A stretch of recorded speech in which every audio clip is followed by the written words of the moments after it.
ಪ್ರಶ್ನೆಗಳನ್ನು ತಗೊಳ್ತೀನಿ ಒಂದಷ್ಟು. ಸುನಿಲ್ ನಾಯ್ಡು ಅಂತ. ನಮಸ್ಕಾರ ಸರ್. ನಮಸ್ಕಾರ. ಮಾತು ಬಲ್ಲವನಿಗೆ ಜಗಳವಿಲ್ಲ ಅಂತಾರೆ. ನಿಮ್ಮಿಬ್ಬರ ವಿಷಯದಲ್ಲಿ ಇಬ್ಬರಿಗೂ ಒಳ್ಳೆ ಮಾತು ಬರುತ್ತೆ, ಇಬ್ಬರು ಜಗಳ ಆಡ್ತಿದ್ದೀರಾ ಸರ್. ಪ್ಲಸ್ ನೀವು ಇನ್ನೂ ಈಗ ಗೌರ್ಮೆಂಟ್ ಹುದ್ದೆಯಲ್ಲಿದ್ದೀರಾ. ನೀವು ಆ್ಯಕ್ಚುಲಿ ದೊಡ್ಡತನ ತೋರಿಸಿ ಒಂದು ಆ ಸೀಟ್ಗೆ ಒಂದು ಮರ್ಯಾದೆ ಕೊಟ್ಟು ನೀವು ಅದು ಮರ್ತು ಬಿಡ್ಬೇಕು ಸರ್. ಅದು ಇದು ಯಾಕೆ ಸರ್ ಈ ಥರ ಮಾತಾಡ್ತಿದ್ದೀರಾ ಇಬ್ಬರು?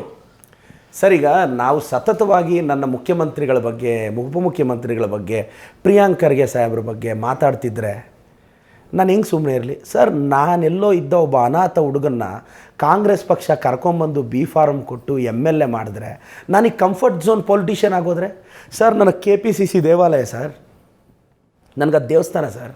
ಅನಾಥ ಹುಡುಗನ ಕರ್ಕೊಂಬಂದು MLA ಮಾಡಿದ್ದಾರೆ, ಅವ್ರ ಬಗ್ಗೆ ಕೃತಜ್ಞತೆ ಇದೆ. ಪ್ರತಾಪ್ ಸಿಂಹ ಅರಮನೆಯಲ್ಲಿ ಹುಟ್ಟಿದ್ರಾ?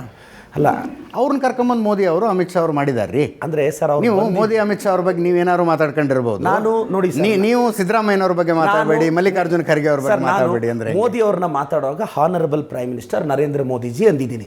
ನೀವು ನನ್ನ ಬೈಟ್ ನೋಡಿ, ಗೌರವಾನ್ವಿತ ಪ್ರಧಾನಿಗಳೇ ಅಂತ ಮಾತಾಡಿದ್ದೀನಿ. ನಾನು ಯಾವತ್ತು ಅವ್ರ ಬಗ್ಗೆ ಗೌರವಾನ್ವಿತ ಅಮಿತ್ ಶಾ ಅವರೇ ಅಂತ ಮಾತಾಡಿದ್ದೀನಿ ನಾನು ಯಾವತ್ತು. ಬಟ್ ಕ್ವಶನ್ಸ್ ಕೇಳಿದ್ದೀನಿ ಸರ್, ಎಲ್ಲಿ ಬ್ಲ್ಯಾಕ್ ಮನಿ ಆಗ್ತಾ ಇರಲಿಲ್ಲ, ಎಂಪ್ಲಾಯ್ಮೆಂಟ್ ಎಲ್ಲಿ ಕೇಳಿದ್ದೀನಿ. There is a way.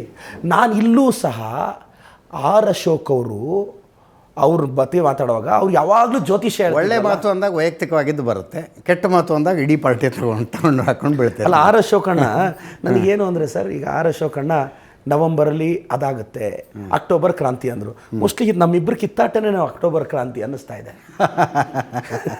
Mostly ನಂದು ಪ್ರತಾಪ್ ಕಿತ್ತಾಟನೇ ಅಕ್ಟೋಬರ್ ಕ್ರಾಂತಿ ಅಂತ ಮೋಸ್ಟ್ಲಿ ದೊಡ್ಡವರು ಮೊದಲೇ ಹೇಳಿದ್ರು ಅಂತ ನನಗೂ ಗೊತ್ತಿಲ್ಲ. ಅದು ಕ್ರಾಂತಿ ಆದಮೇಲೆ ಗೊತ್ತಾಗ್ತಿದೆ.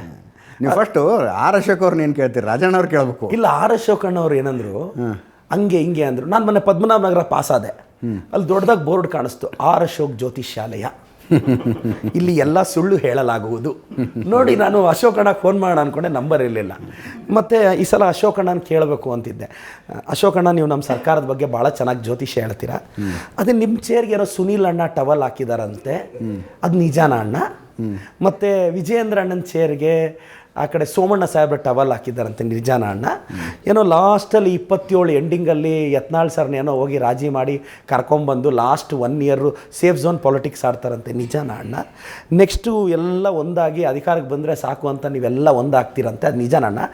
ಇನ್ನು 6 ತಿಂಗಳು ಎಲೆಕ್ಷನ್ ಇದ್ದಾಗ JDS ಅವರ ಚೇರ್ಗಳ ಬಗ್ಗೆ ನೀವು ಯಾಕೆ ಮಾತಾಡ್ತಿದ್ದೀರಿ ಅಂದರೆ ನಿಮಗೆ ಇವತ್ತು ಈ ಚೇರ್ ಸಿಕ್ಕಿದೆ ಅಂತ. ಆದ್ದರಿಂದ ದಯವಿಟ್ಟು ನಿಮ್ಮ ಪಕ್ಷದಲ್ಲಿರೋರು ನಿಮ್ಮ ಚೇರ್ಗಳ ಬಗ್ಗೆ ಹುಷಾರಾಗಿರಿ. ಅಲ್ಲ, ಯಾರ ಚೇರು ಸುರಕ್ಷಿತ ಅನ್ನಿಸ್ತಾ ಇಲ್ಲ ಪ್ರದೀಪ್ ಈಶ್ವರ್ ಅವರೇ. ಕರೆಕ್ಟ್ ಸರ್, ಯಾರ ಚೇರು ಸುರಕ್ಷಿತ ಅನ್ನಿಸ್ತಾ ಇಲ್ಲ. ನನಗೆ ಈಗ ನಾನು ಮಾತಾಡೋರು ಚೇರ್ ಬಟ್ ಅವ್ರು ಕೇಳಿದ ಪ್ರಶ್ನೆ ಗಾದೆ ಮಾತೆ ಸುಳ್ಳು ಮಾಡ್ಬಿಟ್ರಿ ನೀವು ಅಂತ. ಮಾತು ಬಲ್ಲವನಿಗೆ ಜಗಳ ಇಲ್ಲ, ಊಟ ಬಲ್ಲವನಿಗೆ ರೋಗ ಇಲ್ಲ ಅನ್ನೋದು ಗಾದೆ ಮಾತು. ಪ್ರತಿ 100 ವರ್ಷಕ್ಕೆ ಒಂದೊಂದು ಸಲ ಒಂದೊಂದು ಕಾಯಿಲೆ ಔಟ್ ಬ್ರೇಕ್ ಆದಂಗೆ ಒಂದೊಂದು ಗದ್ಯಕ್ಕೂ ಒಂದು ಹೊಸ ಅರ್ಥ ಹುಟ್ಟುತ್ತಾ ಇರುತ್ತೆ. ಎಸ್, ಮೋಸ್ಟ್ಲಿ ಈ ಜನ್ರೇಷನಲ್ಲಿ ಹೊಸ ಹೊಸ ಪದಗಳ ಉದಯ ಆಗಬೇಕೇನೋ, ಅದು ಗೊತ್ತಿಲ್ಲ. ಸೊ ಮಾತು ಬಲ್ಲವನಿಗೆ ಜಗಳ ಇಲ್ಲ ಅಂತಿರಲ್ಲ, ಮೌನ ಬಲ್ಲವನಿಗೆ ಜಗಳ ಇಲ್ಲ ಅಂತ ಮಾಡ್ಕೋಬೇಕು ಇನ್ನು ಮುಂದೆ ಅದನ್ನು.